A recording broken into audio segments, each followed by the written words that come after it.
Барлығына сәлем. Бүгінгі біздің тақырыбымыз орташа жылдамдыққа берілген есептерді шығару. Біз бүгін орташа жылдамдыққа берілген есептерді шығаратын боламыз. Оны істеп белгілеуге болады. Обычно істеп біз оны ауыстыруды белгілейміз, бірақ оның бағыты тік және бір бағытта болады. Сол үшін ол модульдің векторына тең болады. Вектордың модуліне тең болады. Енді есептің берілгенін тыңдайық. Мотоциклші бірінші 90 км/сағатпен, одан соң 30 км/сағатпен жүреді. Оның барлық жүрген жолдағы орташа жылдамдығы қандай? 90 км/сағатпен жүргендегі оның жағдайын қараңыздар. Бізде бір екі деген екі жылдамдық бар. Біріншісі 90 км/сағатқа тең. Екіншісі 30 км/сағатқа тең. Енді екі жағдайда қарастырыңыздар. Біріншісі жолдың ортасы, екіншісі уақыттың ортасы. Бізде екі осылай жағдай бар. Енді біз осыны екі мәрте шешетін боламыз. Біріншісі бізде айтылған жолдың ортасы деген. Енді егер жолдың ортасы дейтін болса, S1 S2-ге тең болады. Бұл дегеніміз барлық жолдың екіге бөлінгеніне тең. Одан соң келесі жағдай уақыттың ортасы деген. Бұл дегеніміз бірінші және екінші уақыт тең болады. Барлық уақыттың жартысына. Барлық уақыттың жартысына тең болады. Бізде бұл екі жағдайда да біз орташа жылдамдықты табамыз.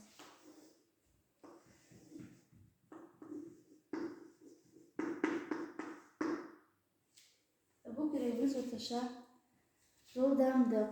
Енді суретін салайық.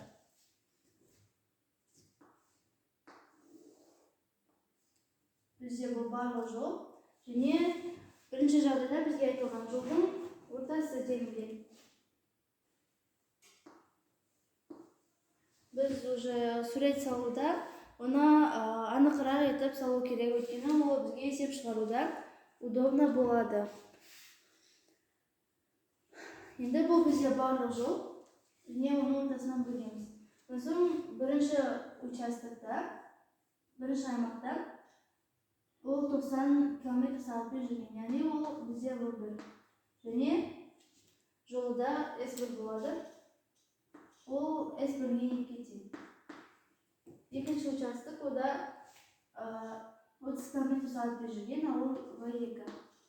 Онда жолда біріншіге тең болады. Яғни S1-ге 2. Бізде жол бірінші және екінші аймақтарда бірдей.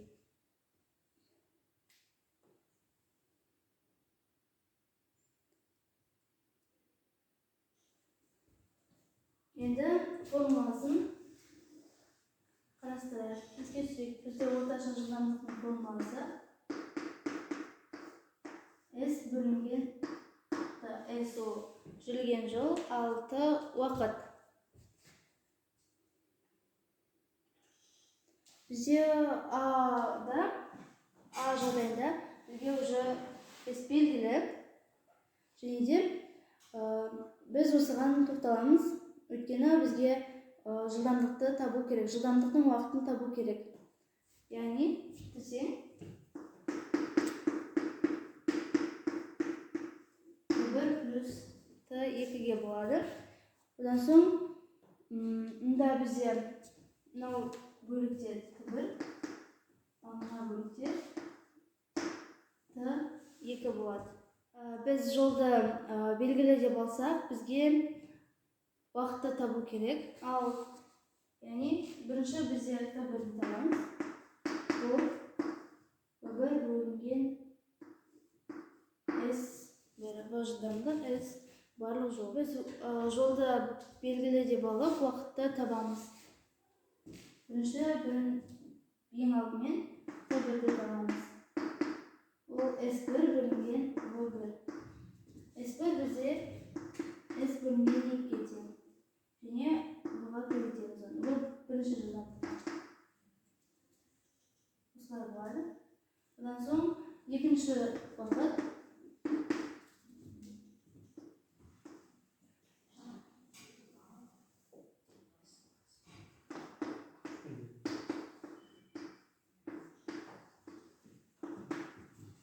Бізде осылай шығарамыз. Бұда да тура солай.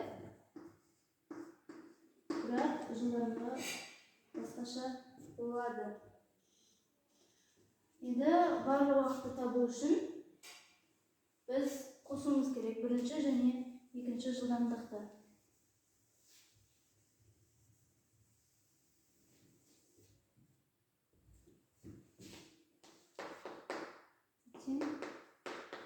Екі уақыттың қосылысына тең.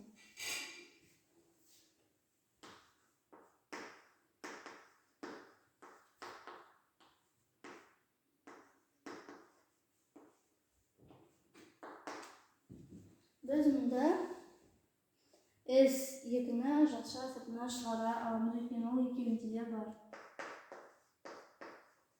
Сонда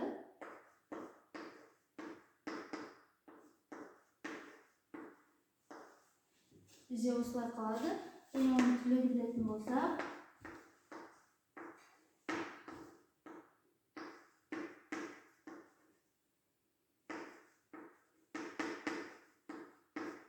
осындай болады. Яғни мына екеуін қосқанда осылай. Және оны көбейтуге болады.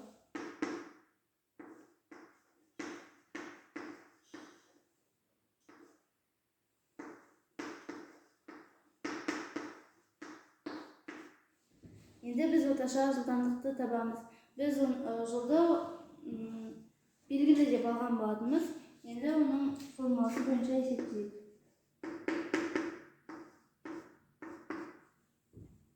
Мұны біз бұлай жазуымызға болады. Осылай жазуымызға болады.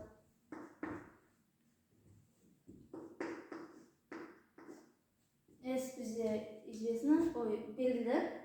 Сосын оны істеп белгілейміз, енді T-ны табамыз.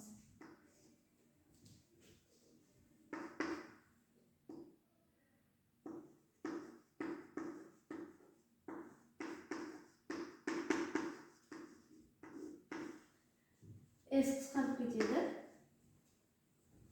Енді бізде осы ойнақ қалады. Енді осыны шығару керек. Бұл бар бізде 90, бұл 230.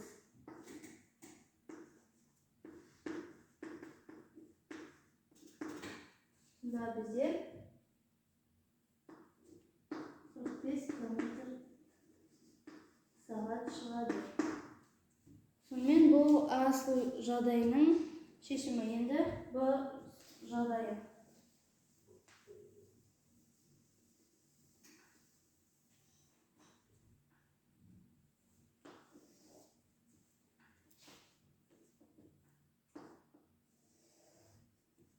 Бұл жағдайда бірақ бізге айтылмаған жол тең деп, сол үшін жол бізде бірінші жол екінші жолға қарағанда 3 есе үлкен болады. Өйткені онда айтылған бірінші жолдың жылдамдығы 90 км/сағат, екінші жолдың жылдамдығы 30 км/сағат. Онда бірінші участокта Т1 және Т1 болады. Ал Т1 бағана айтқандай бізде барлық жолдың жартысына тең. Енді екінші аймақ, мұнда 30 км/сағат, яғни V2, одан соң Т1-2. Т1-2 ол Т2-ге тең. Жаңа көрсеткен болатынбыз. Бізде орташа жолдың жылдамдығы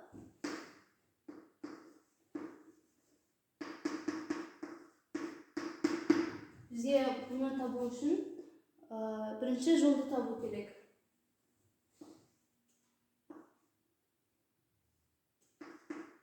S1-тен екеуін көбейтіндісіне.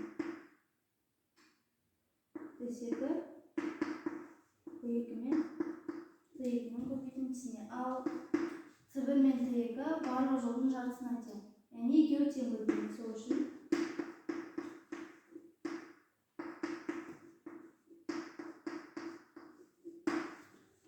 осылай жазамыз. Енді ол екеуін қосу керек бізге барлық жолды табу үшін.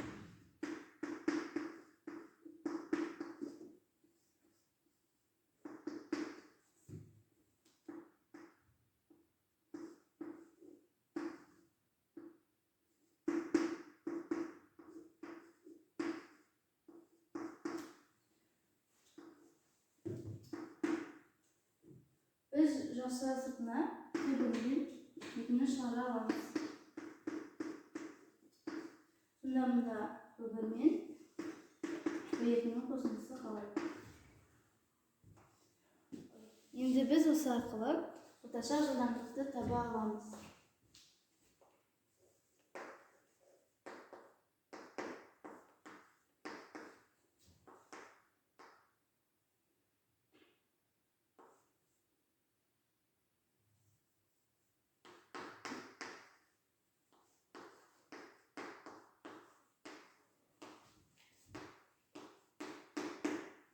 Мұнда уақыт қысқарып кетеді.